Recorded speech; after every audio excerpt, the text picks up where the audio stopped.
Isang butil ng kaalaman mula sa aking malikot na isipan.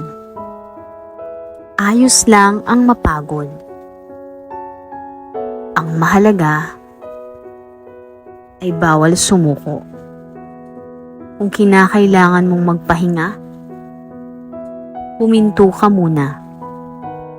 Pero wag mong kalimutan ang dahilan kung bakit ka nagsimula.